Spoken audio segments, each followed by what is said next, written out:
Welcome to Real Estate Coaching Radio, starring award-winning real estate coaches and #1 international best-selling authors, Tim and Julie Harris. This is the #1 daily radio show for realtors looking for a no BS, authentic, real-time coaching experience. What's really working in today's market, how to generate more leads, make more money, and have more time for what you love in your life. And now your hosts, Tim and Julie Harris.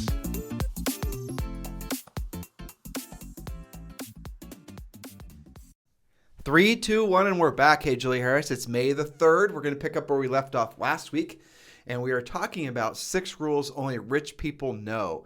And these are points that you and I actually have been perfecting along the way. We originally wrote this outline. It was a while ago, and we edit it now and then. We update it, and we come up with better analogies and more, I think, more content, which makes these points really valuable. This is one of those topics that when we talk about it, it's something that doesn't really, some people, they hear it, they like it, but some people are really moved by it. I remember you and I having presented this similar content in the past, and we've been at live events. I remember one in particular, we were in Hawaii, and there was a couple that came up to us. You remember this? Mm-hmm. And they came up to us after the fourth point. We're going to go through 2 more points today. And they specifically remembered things we said as homework as a result of the last rule, which is Rule 4. And I was really touched by how impactful it was on their lives. Yes. Matter of fact, they said essentially the financial guidance we gave them as a result of Rule 4 had given them direction that they had been following, and it maybe had been for maybe only 12 to 18 months, but they're sharing with me all the victories they've had as a result. I know, and isn't it amazing that this kind of thing isn't taught more? You would think that there would be more financial education, more wealth education. You're going back introspective. You're going back to rule number 2. No one, that's true. No one, not even your mama, wants you to be rich, and that's the reason it's not shared. And furthermore, that's the reason people are brainwashed into thinking the accumulation of wealth is wrong. They're brainwashed into thinking the rich don't pay taxes, the rich don't pay their fair share. Blah blah blah blah. It's just a bunch of brainwashing. Mm-hmm. Let me just make this one point with regards to. And this sounds political, maybe it is, but it isn't really. If you look at Greenwich, Connecticut, for example, and in the state of Connecticut, small little hamlet of Greenwich, well, here's the thing. Greenwich pays basically all the taxes for the entire state of Connecticut.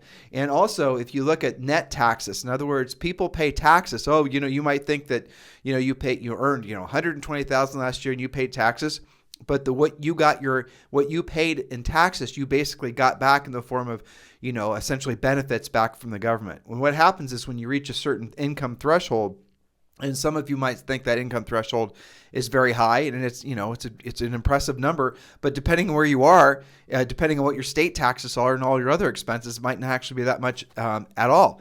And so what you quickly discover is something like, I don't remember the exact percent. I'm sure some of you will know better than me, but I believe it's only 1%, or maybe it's the top 3% or something like that of all Americans pay literally all the taxes. It's 98% of the taxes are paid by the top 1 or 2%. Right, exactly. In other words, and yet they also receive almost zero benefits. Zero benefit. In other words, they don't get anything. They don't have deductions. Right. So a lot of listeners might not realize this, but again, I'm going back to the point that, why is it that people, there's no education, to Julie's point, why is there no education on how to become rich?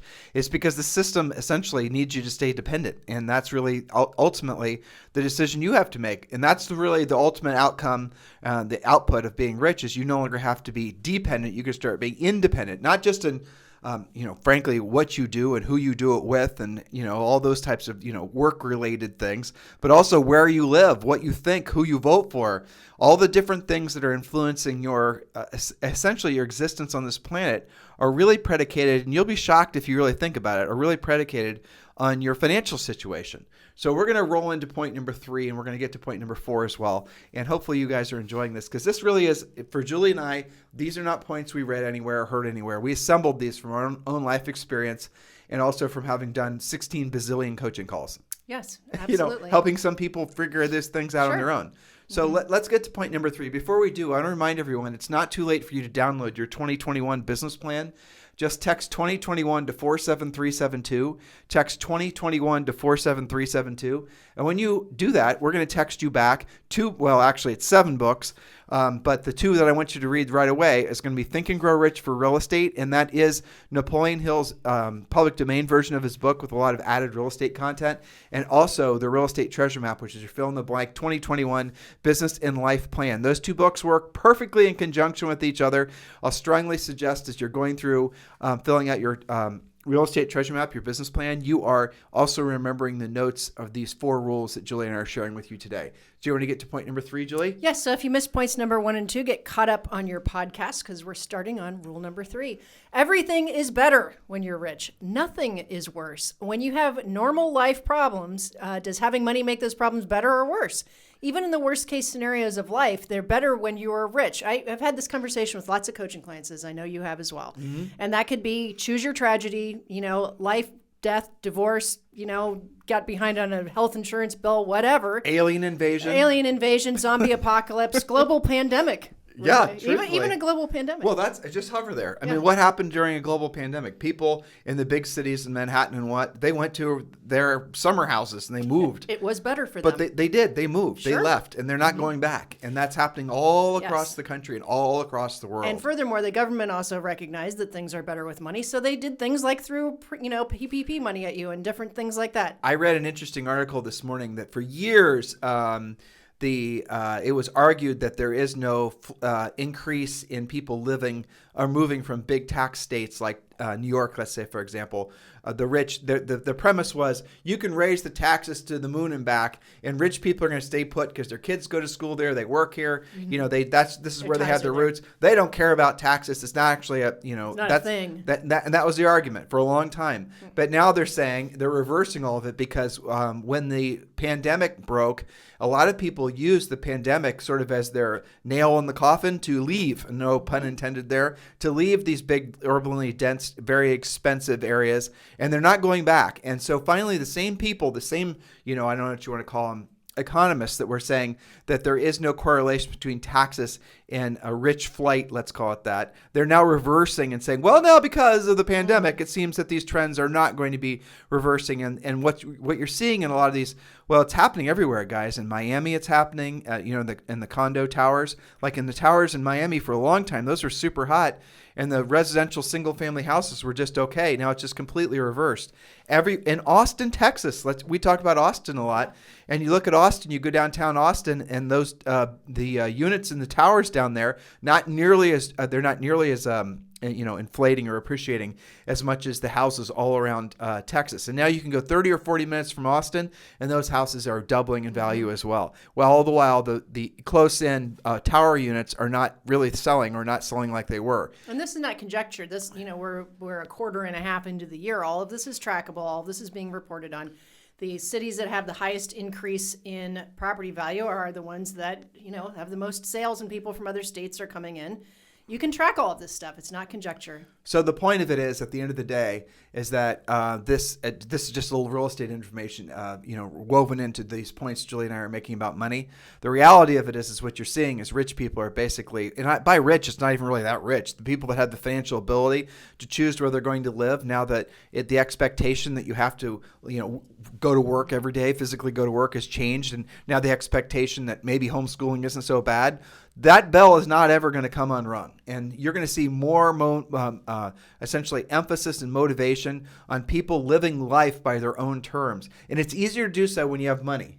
That's right. So circling back to our point, we got distracted by the pandemic for a second.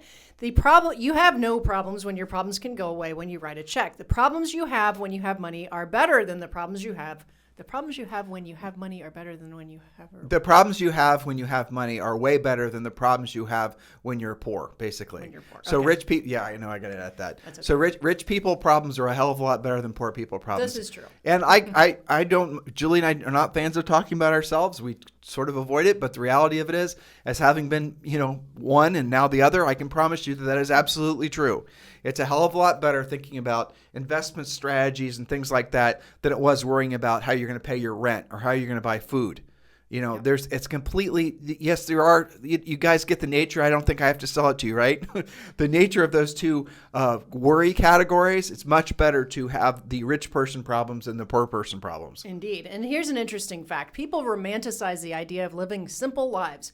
out on the prairie or in a jungle tribe, but the historical facts are that the tribal nation of humans was actually quite horrible. The Indian tribes in the Southwest here actually committed some of the most brutal atrocities ever accounted for. Rape and murder were normal out on the prairie. They weren't spiritual meccas of well-being. I think that's revisionist history. You know, you said Southwest here. I meant in the U.S. Yeah, in the U.S. Yeah, we're not. Well, and I'm sure. Actually, Tainos were known as being fairly peaceful for Caribbean Indians. But, exactly. The funny story is how, and I don't know if you guys have ever studied this, but every time there's a lost tribe found, and they learn that life's better out of the jungle, like, having real clothing and normal food to eat, what do? They leave. It's the first thing they do. They get out of there. They like having nicer stuff. So if you could... Do you remember that on Netflix or something? Yeah, I think it was a National Geographic or Discovery or something like that. It was. And they, it's like, we found this. And this was fairly modern times. This was not that long ago. Well, set it up right. So they discovered some lost tribe. I think it was in some island off Australia or something crazy. Mm-hmm. And they were using essentially not even telephoto lens, but they're doing their best to make it so that the people living in this lost tribe were never aware of the outside world. Trying to be non-invasive. Right, exactly. Thank you. And so they're using all kinds of little clever ways just to take pictures of them. Well, eventually one came in contact with the other, and of course the outsiders, the Westerners, if you want to call us that, were all sort of thinking that these people were living some romantic sort of back to nature life. And the second that is like 1 year, you see all this long sort of documentary of these tribal people, and this is how we think they live, and this is who we think they're, how long they've been living like this, and these are their customs and traditions, and they have their own language, and they have their own everything, their own religions. And then one day, like I said, they came in contact with each other, the researchers, the scientists, and these tribal folks. And it was like about 2 seconds later that the tribal people were like, that's a cool shirt. Yeah. I mean, and they weren't saying that, but you guys get my point. They wanted a shirt. It's a shirt, and they had loincloths. Right, so they were going like, hold on, what are those things on your feet? These things wearing on our feet are not as good as those things. No.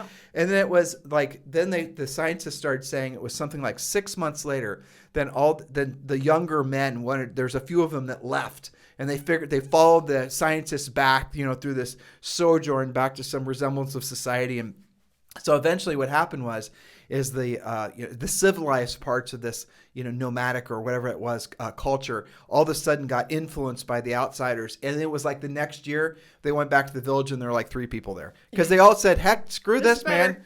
Yeah, what do you mean you got Netflix, air conditioning? What's that? I know. carry out food. Yeah, bug spray. Carry out food. Yeah. Hold on. That's toilet paper. No, hold on. That solves a problem. Yes. Well, and you're often fond of saying that we're spiritual beings in a materialistic world. I mean, it's okay we're spiritual to like beings. Stuff. It's okay to want stuff. We're spiritual beings in a physical incarnation. Yes. But as such, it's okay. The goal should not be the burlap sack lifestyle. Right. Well, anyway, so the point being that ultimately what you're realizing is that even the poorest people on the face, or, call them poor, but, they too want to have things in their lives because things make your life better. Yeah. And, so money improves every aspect of life. 99% of your issues go away with money. With money, you also make other people's problems go away when you choose to. You can solve their issues. Obviously, if you choose to, you can contribute and help how and when you want. And so ultimately, we've got to move past this idea that somehow more money, makes your life worse. I know practically speaking, intuitively, that's not true. But isn't it interesting culturally that so many people actually believe that's true? Now, you might say, well, Tim, I don't believe that's true. Well, then why haven't you accumulated more money? Why aren't you working to be financially free and rich?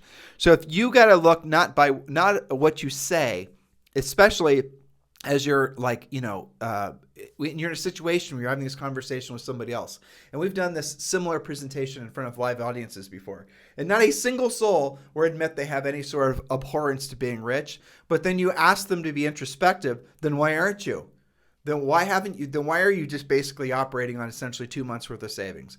Then why are you fill in the blank? And the answer is because there is something that's holding them back from being rich.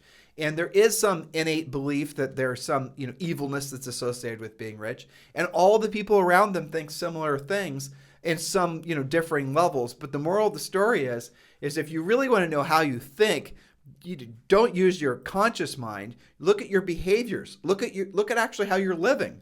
If you're not living with financial abundance and financial security, if you're not living with all the things that you'd hoped you'd have in your life at this point, clearly you have some subconscious wires crossed that are causing you not to take the actions necessary for you to move forward. And it's okay. It's perfectly normal. That's absolutely of no surprise. And I'm going to tell you a solution to that after we get to point 4. It's kind of the takeaway from our presentation here. So, Julie, and make sure you read ahead because I probably have more typos. That's okay. I try to keep up with them, but sometimes you trip me up. Okay. Rule number 4, what your heart, soul, mind, and body and spirit search for beyond all else is freedom.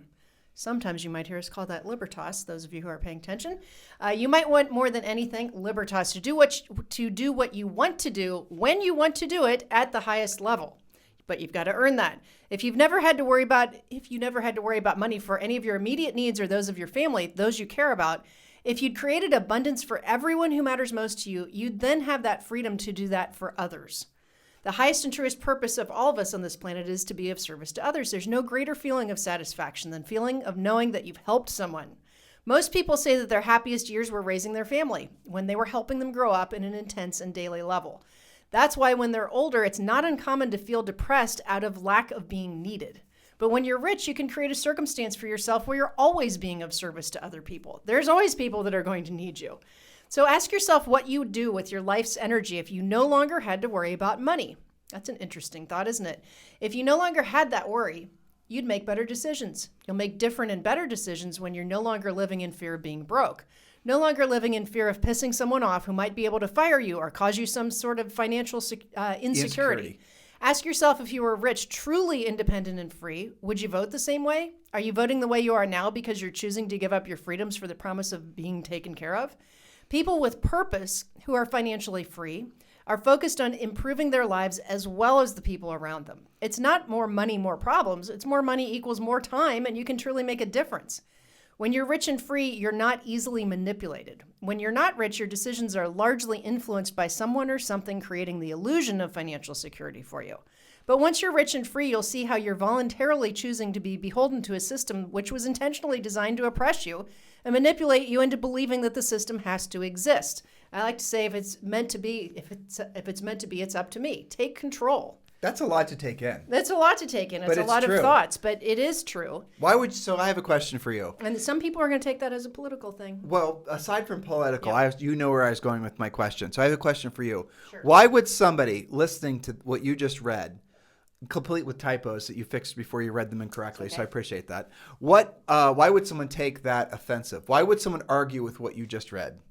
I think part of it is when you've had a habit of that kind of decision making, you have confirmation bias that you've been right, especially if you're doing okay in life, because taking the other stance is going to cause you to have to upgrade your skill, probably upgrade your work.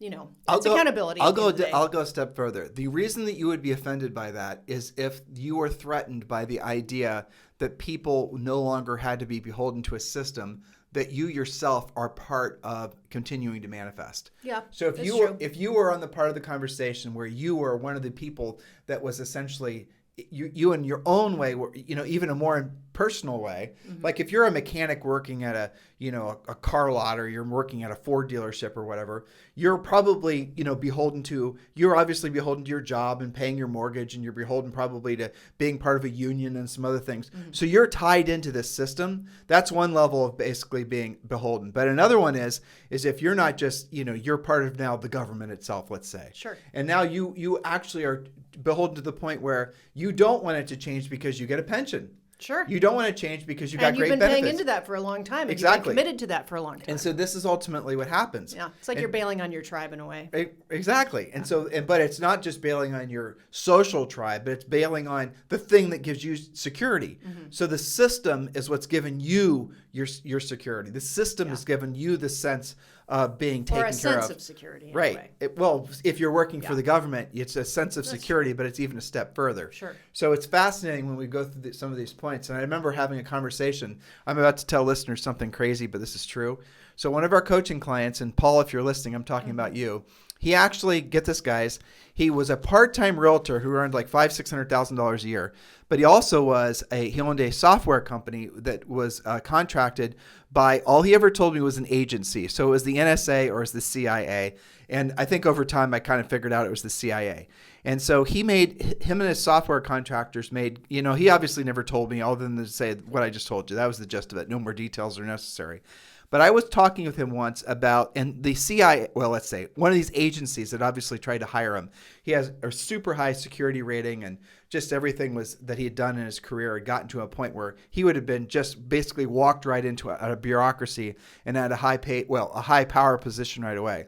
And I remember asking Paul why it is that, because he obviously decided to have his cake and eat it too and be on the outside still trying to provide contract work, those types of things, and still his very successful real estate brokerage, of which, by the way, he got his real estate transactions, a lot of them from the work he was doing in the government sector, which is a great idea. So I asked him, I said, well, why is it, help me understand, because I really didn't understand, why would some of the best and brightest, aside from, basically wanting to do things for being patriotic and things like that, why would some of the best and brightest, or even why would anybody want to take a job where they were where on the outside they could earn so much more money? And yes, I realize that people need to make, there needs to be a government, people need to work for the government, all these types of things. But he explained to me this, what I'm about to share with you, from a perspective that obviously he's seen both sides of the coin. He said power. And I thought, well, what do you mean? He goes, because when you're working in a position like, where you're essentially working for the government, your motivation is power, amassing and keeping power. It's not money. He said sometimes what happens is after you've amassed enough power, then you can retire from your government position and then you work in the private sector, and then you can use the power you amass to then basically make a lot of money. And I never really thought about it that way. I never thought about it that people would, essentially spend their entire lives just for the sake of basically being part of a structure that made them feel important by giving them power. I thought that was interesting. I don't know why I'm sharing that with all of you, but maybe one or two of you out there might benefit from that information as well. If you're trying to understand why somebody does something, and at the first lens that you run things through, and all of us do it, are thinking that people are motivated the same way we are. And I guess the big takeaway I had on that, of course I already knew this from coaching, but the big takeaway from, a non-real estate coaching perspective was very, very, very, very few people are motivated by wanting to be free. Yes. And very, very few people are motivated by wanting to be rich. I think they start out by being motivated to be free. I think a lot of people get their real estate license thinking it's going to be their ticket to freedom. And then, they usually do a handful of deals before it gets hard. And then reality sets in and you get further and further away from that feeling of freedom and from that desire of not just replacing your old job, but improving upon it. And then you start to settle. And then everybody around you says, well, it's supposed to be a grind. And then like 10 years later, you wake up going, this is not good enough for me. I need to do better. Well, it happens to all of us. We get lulled into complacency. Sure. It's easy to happen. It's far easier to happen. Well, it's easy to happen at any age, but it's easy to happen and harder to reverse the older you get. That's true. The older you get, the more it's harder to fix. It's harder to fix. The more the older you get, you might say you're more set in your ways. And there probably is a lot of truth to that. What you're losing is your mental elasticity. You're starting, and more than that, more than just brain synapses, you're also losing your ability to essentially be introspective about why you think the way you think. You sort of shut life off slowly and then start accepting that this is the way it's going to be. It's the way it's always was, it's the way it is for everyone and that is just what it is. Where it doesn't have to be that way. And that's, again, I'm just speaking now to those of you who are in real estate, or you're in your 40s, 50s, or 60s maybe, or even in your 30s, and you're starting to feel a little bit of that giving up feeling, or maybe a lot of it. I will strongly suggest you check yourself on that. Because you really can create wealth, and the opportunities that we have in the real estate industry right now because of this market, and we're going to do an extended show on reasons, what to look for. I won't foreshadow it any more than just to say this. Julie and I have done a lot of research to reinforce our philosophy or our theory that there's going to be a boom market, an incredibly strong real estate market for the next 3 to 5 years. But we're also doing a lot of research on what to look out for in your own individual market if the market were to start to reverse. And we've already got it down to 20 points, and I think they're very powerful. Those are going to be coming up the next couple of weeks. But at the end of the day, guys, you're in real estate not for trophies and plaques. You're in real estate to basically earn, be of service to other people, and you will be of service to more people the better skill set you have. And ultimately, your litmus test isn't, again, the trophies and the plaques. Your litmus test of how efficient you are as a business owner, how good you are at helping other people, is how much net profit you have. That's the correlation. That's your product. That's exactly your product. What you produce in your real estate business is profit. And if you're not creating enough profit, then all you're doing is basically churning money in transactions for the sake of hopefully paying your bills. And some of you, a lot more than that. But at the end of the day, if you're not making enough profit, you're never going to have anything to show for all your work. You are going to possibly generate thousands of transactions over your career, but at the end of it, if those transactions weren't profitable enough so that you could then reinvest that money and become rich where your money works for you, you no longer work for your money, other than paying for a really nice lifestyle, let's hope, why did you do it?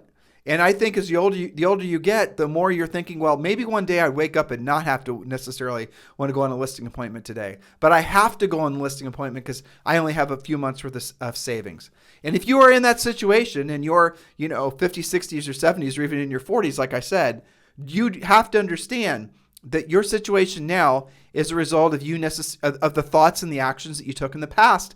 You can take different thoughts and actions now, and you can change that outcome. And again, because of this market, because of this economy, because of great things like eXp Realty, you can actually change that your financial reality faster than you ever could before in the 25 years Julie and I have been in the real estate industry, that's for sure. I mean, maybe you don't have enough time to accumulate a big property portfolio, and that's fine. But with something like eXp Realty, you could create a really nice passive income from revenue share. By the way, if you guys want to talk to us about joining our eXp Realty group, which is, by the way, called Libertas, please feel free to text me at 512-758-0206, 512-758-0206. In the meantime, we'll talk with you on the show tomorrow. This program has been a presentation by Tim and Julie Harris, Real Estate Coaching. For more information on our real estate coaching and training programs, visit our website at timandjulieharris.com. Remember to tune in weekdays at noon for upcoming shows. And until next time, thank you for listening to Real Estate Coaching Radio with Tim and Julie Harris. This podcast is a part of the C-Suite Radio Network. For more top business podcasts, visit c-suiteradio.com.